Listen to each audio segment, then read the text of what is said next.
تو حصول رزق کے حوالے سے میں نے اس کو کیوں بیان کیا ہے؟ آئیے میں آپ کے سامنے ایک صحیح حدیث بیان کرتا ہوں۔ امام البانی رحمہ اللہ نے اس حدیث کو سلسلہ حدیث صحیحہ میں بھی نقل فرمایا۔ ایک انصاری سے ابھی رسول اللہ صلی اللہ علیہ وسلم کی خدمت میں حاضر ہوئے تو آپ فرمانے لگے، اے میرے انصاری سے ابھی ایک دفعہ حضرت نوح علیہ السلام نے اپنے بیٹے کو بلایا اور بلا کر کہنے لگے، یا بنیا انا موصیک بوصیۃ وانا قاصرها لکی لا تنسا،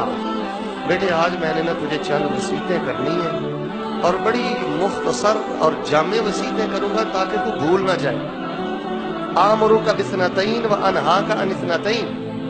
میرے بیٹے میں تجھے 2 کام کرنے کا حکم دیتا ہوں اور 2 کاموں سے رکنے کا حکم دیتا ہوں۔ جو کام کرنے کا میں تجھے حکم دینے لگا ہوں، یہ کام جب تم کرو گے عرش پہ اللہ بھی خوش ہو جائے گا اور فرش پر اللہ تعالیٰ کے نیک بندے بھی خوش ہو جائیں گے۔ اور جن 2 کاموں سے میں تجھے منع کرنا چاہتا ہوں، اگر ان دونوں میں سے کوئی ایک کام بھی کرو گے تو عرش پہ اللہ ناراض ہو جائے گا، فرش پہ اللہ کے نیک بندے ناراض ہو جائیں گے۔ احباب گرامی قدر، جو 2 کام کرنے کے لیے حضرت نوح علیہ السلام نے اپنے بیٹے کو کہا، اس میں سے ایک یہ تھا، فرمانے لگے میرے بیٹا لا الہ الا اللہ بہت زیادہ پڑھا کرو، زمین و آسمان کے برابر، زمین و آسمان کے برابر مسائب، مشکلات، آفتیں، مصیبتیں کڑا بن کر بھی تجھ پہ ٹوٹ پڑے، لا الہ الا اللہ پڑھنا تیرا کام ہے۔ اللہ تعالیٰ لا الہ الا اللہ کی برکت سے کڑی سی کڑی آفت اور مصیبت سے بھی اپنے بندے کو نجات عطا فرما دیتے ہیں۔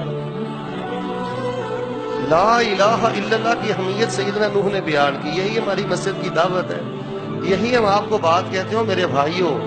آپ کو یہ چھلے، یہ کڑے، یہ دھاگے، یہ تعویذات، یہ خانقاہیں، مزار، دربار، بابے، ملنگ، مجذوب، آپ ان چیزوں کو اختیار کرنے سے قبل لا الہ الا اللہ کا ورد کریں، اس کے معنی کو سمجھیں، اس کو مفہوم کو سمجھیں، چلتے پھرتے کثرت محبت سے پڑھیں۔ مشکلات کے حل کے لیے لا الہ الا اللہ سے بہتر کوئی بول کتاب و سنت میں نہیں۔ لا الہ الا اللہ کو کثرت سے پڑھیں۔ اور دوسری بات بیان فرمائی، میرے بیٹا سبحان اللہ و بحمدہ بہت زیادہ پڑھا کرو۔ کیوں؟ فرمایا ھذہ صلاۃ الخلق وبہا یرزق الخلائق، زمین و آسمان میں اللہ تعالیٰ کی جتنی مخلوقات ہیں، یہ سبحان اللہ و بحمدہ ان مخلوقات کی دعا بھی ہے، نماز بھی ہے، اور جس مخلوق کو جہاں جہاں روٹی ملتی ہے، رزق ملتا ہے، وہ سبحان اللہ و بحمدہ کی وجہ سے ملتا ہے۔ اس سے آپ اندازہ لگائیں